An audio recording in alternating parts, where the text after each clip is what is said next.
নমস্কার বন্ধুরা, রিম ব্লগে সবাইকে স্বাগত। আজ চলে এসেছি বাঙালির অত্যন্ত প্রিয় রসগোল্লা রেসিপি নিয়ে। দোকানের মতো বাড়িতেও কিভাবে রসগোল্লা বানানো যায় সেটাই আপনাদের সাথে শেয়ার করব। শুরু থেকে শেষ পর্যন্ত ভিডিওটি দেখার অনুরোধ রইল। রসগোল্লা বানানোর জন্য প্রথমে একটা কড়াই নিয়েছি। কড়াইয়ের এরপর দেব 1.5 লিটার দুধ। দুধটাকে ছানা কাটানোর জন্য আমি এখানে নিয়েছি 2 চামচের মতো ভিনেগার আর 2 চামচের মতো জল। এরপর দুধটাকে হাই ফ্লেমে খুব ভালো করে জাল দিয়ে নিতে হবে।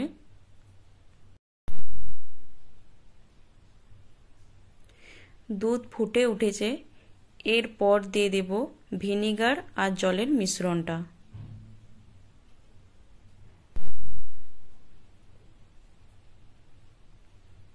ভিনেগার আর জলের মিশ্রণটা দেওয়ার পর ক্রমাগত নাড়তে হবে, তাহলে জল আর ছানা আলাদা হয়ে যাবে। আর গ্যাসের ফ্লেমটা হাইতে রেখে ভালো করে ফুটিয়ে নেব।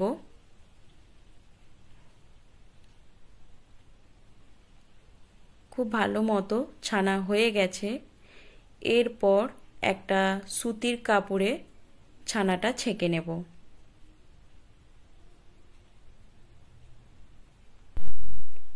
সুতির কাপড়ে ছানাটাকে ছেঁকে নিয়ে ভালো করে ছানাটাকে জল দিয়ে ধুয়ে নিয়েছি। এরপর কাপড়টাকে বেঁধে কোনো এক জায়গায় 2 ঘন্টা ঝুলিয়ে রাখতে হবে।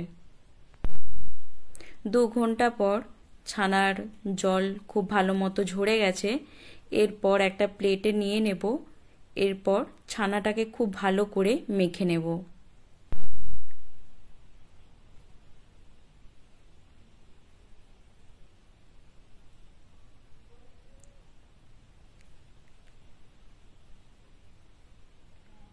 ছানাটাকে এইভাবে মেখে নিয়েছি। এরপর ছানাটাকে হাতের তালুতে এইভাবে ঘষে ঘষে 10 থেকে 15 মিনিট সময় ধরে ভালো করে মেখে নিতে হবে। ছানাটাকে খুব ভালো করে মেখে নেওয়া হয়ে গেছে। এরপর 5-6টা এলাচ নিয়েছি। এলাচের খোসা ছাড়িয়ে বীজগুলো বের করে নিয়েছি। আর দেব 2 চামচ চিনি। 2 চামচ চিনি দিয়ে এটা গুঁড়ো করে নেব। এরপর ছানার মধ্যে দেব 1 চামচ কর্নফ্লাওয়ার আর দেব 1 চামচ চিনি। এরপর একটা কড়াই নিয়েছি। কড়াইয়ের মধ্যে দেব 1 বাটি চিনি আর 2 বাটি জল।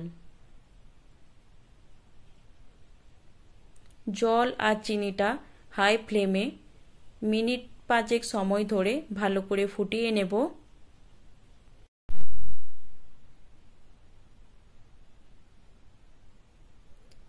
এরপর গুঁড়ো করে নেওয়া এলাচ আর চিনির মিশ্রণটা দিয়ে দেব। এরপর সব কিছু উপকরণ খুব ভালো করে ছানার সাথে মিশিয়ে নেব। খুব ভালো করে মিশিয়ে নেওয়া হয়ে গেছে। এবার অল্প অল্প করে নিয়ে গোল করে নেব।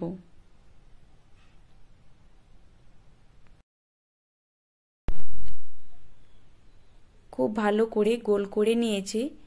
এবার চিনির রসও খুব ভালো মতো ফুটে গেছে।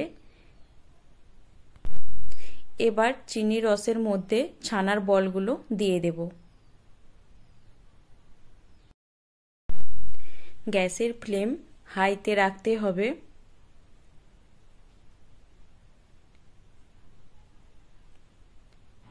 ছানার বলগুলো দিয়ে ঢাকা দিয়ে 20 মিনিটের মতো ফুটিয়ে নেব।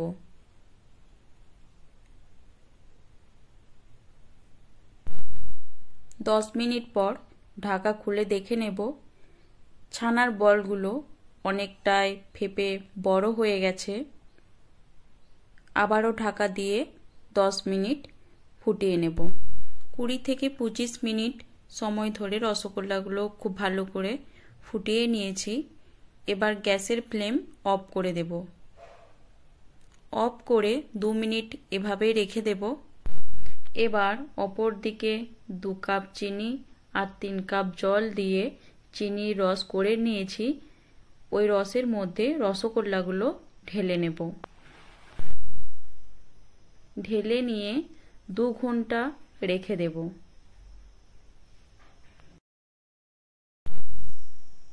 2 ঘন্টা হয়ে গেছে, এবার অন্য পাত্রে ঢেলে নেব। আজকের এই রসগোল্লার রেসিপিটা আপনাদের কেমন লাগলো অবশ্যই জানাবেন।